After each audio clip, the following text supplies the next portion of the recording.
Welcome everyone. Today we have our another global talent shows, and we have our world famous professor, Professor Adrian David Chioks. Professor Adrian David Chioks actually famous scientist. He invent a lot of interesting things, and personally I learned a lot of issues from Professor Adrian David Chioks, and we are launching uh, our new innovative projects, human cloning. So Professor Adrian David Chiok going to discuss about this project. Professor Chiok, my first question for you: if human cloning become possible, would it undermine the uniqueness and dignity of individual human beings, or what's your thought? Well, first of all, to say that it is actually possible to clone humans, but all of the scientific societies have said that it's unethical. And the reason they say it's unethical is because with the current technology we have, you would need probably at least 200 eggs uh, before you would get one baby. And there may be health issues with the baby. But this is a matter, but the problem is that this has stalled the research. But I think when more research is done by someone somewhere, we can get let's say, the rate of success to be much, much higher.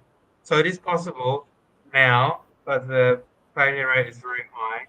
But I think in the future, the failure rate can be made much lower. And then, uh, so we're not talking about science fiction here. We're talking about uh, real possibilities that can be done even now. The problem is that almost every almost every country in the world has banned human cloning, and almost every scientific society has banned has banned human cloning as well. But there is still some places in the world where researching human cloning may be possible. For Thank you, example, Professor. In Bangladesh, it's not illegal to to make human cloning. And to answer your question, um, I think that the problem the problem that people have is that they think human cloning will clone the personality. That is not correct, because personalities are developed not just genetically but also in the environment. So, for example, if I clone myself, my baby clone may look exactly like me, may be 100% the same DNA, but personality will be different because they grow up in a different era, different time, different society. So, in that case, I do not think that we are producing like robots. The clone human will be just as normal human uh, as other humans. Thank you, Professor. Uh, Professor, my next question for you: could human cloning provide safe and reliable solution for organ transplantations or infertility, or would the health risks outweigh the benefits? What do you think? Well, for organ transplants, we don't need human cloning because we already have the technology to grow. For example, so let's say in the lab, I can take your DNA from your hair or your skin, and I can grow using stem cell technology uh, a heart, but not a whole body, just a heart or lung or liver or whatever else you need, right? So that would be the way that we can, and already there's work being done in this area, producing human organs. I think it would be ethically wrong to make a clone and then force that clone to donate the organs. That would be very, very bad. Okay, so we already can do that. We don't need to make a clone. We can just grow a heart in the lab, grow a liver in the lab, which is 100% same DNA as you, and that can solve the organ transplant. And for infertility, yes, I believe this would be a very good way. For example, maybe a mother or a father is, sorry, uh, prospective mother or father is infertile, so we can clone either the mother or the father and produce a baby which is still has the same DNA as the one of the parents. I think this would be a very good application, and many people want it. Mhm. Thank you, Professor. My next question for you: that who would hold parental or custodial right over a clone human?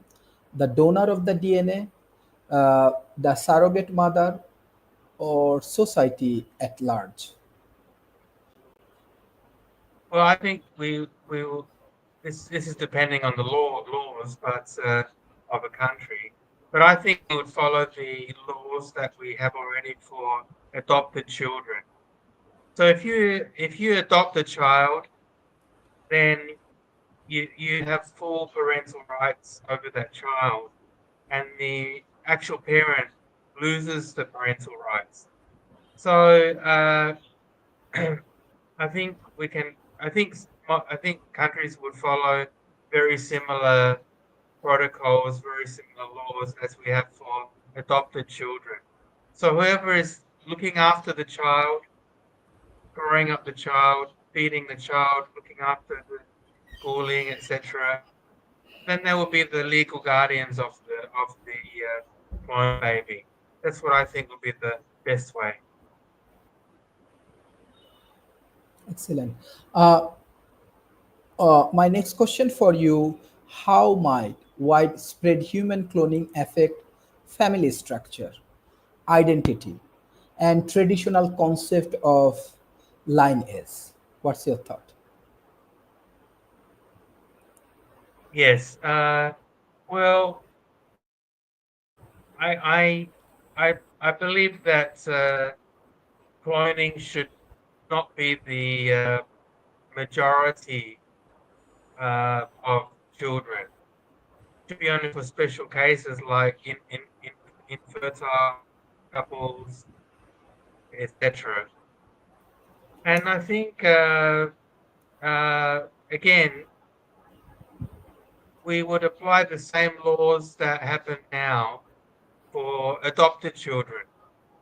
So, for example, if you adopt a child, then that child becomes the same as your physical same child, physically born child, and has the rights to the parents to look after them. If the parent passes away, then uh, the parents uh, like assets would go to the child, whether it's a clone child or adopted child or a normal child. I think we have very similar laws for all the different kind of children. Thank you, Professor. My next question for you: would a clone human be considered truly autonomous, or would they always be viewed as a copy of someone else? Well, I think a bit of both because yes, from the DNA point of view, they will be exact copy. But as I said, people think that the personality will be exactly the same. That is not true because when we're born, we do not have fully formed brains. We do not have fully formed personalities. And so our personality is influenced by our environment and by our upbringing, by our education. So uh, child would not be uh, the personality a clone of the parent. The same for the twin children. Exact twin children have the same DNA. So we already have twin children in societies. But if you look at those twin children, they do not have the same personality because they have slightly different upbringing or uh, friends, influences in their in their environment. So a bit of both would be the answer, I think. Thank you. Professor, as we are in the era of digitalizations, I want to bring another topic like this digital twin. How can digital twin be used to improve decision making in healthcare as you are working for human cloning, smart cities, or industrial system? Yes, digital twins is in the virtual reality, so it doesn't involve human cloning. But digital twins is the fastest way that robots can learn. For example, let's take a very simple task. You want a robot to cook you an egg, right? This seems very easy for a human, cook an egg. But actually, if you try to program a robot to cook an egg, it's very difficult. What is an egg? And how do you crack it? And what do you do to cook the egg? You need to know how to use an oven, fry pan, etc. This is a very simple example. So in the real world, it takes time and money to train robots to do even very simple tasks like cooking an egg, I just mentioned. But if you have a digital twin of the robot, digital twin of let's say the kitchen in the virtual reality, the robot can learn by doing it 1 million times or 1 billion times. It doesn't matter once it's in the virtual world because time is just a matter of computation. So already Elon Musk and Tesla are going to release humanoid robots. Uh, they're going to cost about $30,000. And this is going to be one of the biggest revolutions since electricity.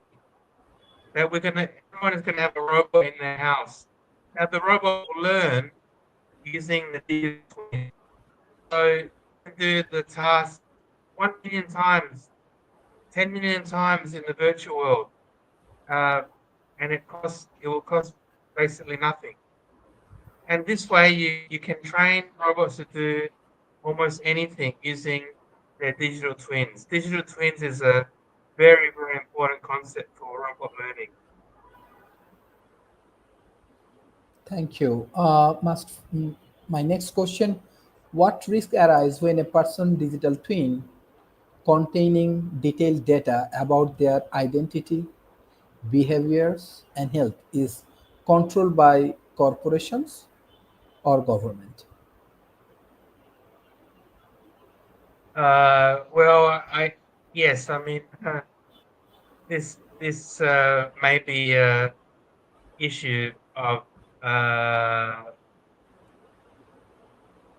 this may be an issue that one's identity could be stolen or hacked. And I think ultimately every person should have control over the digital twin, maybe using some encryption or technology to guarantee that the person has full control over their digital twin.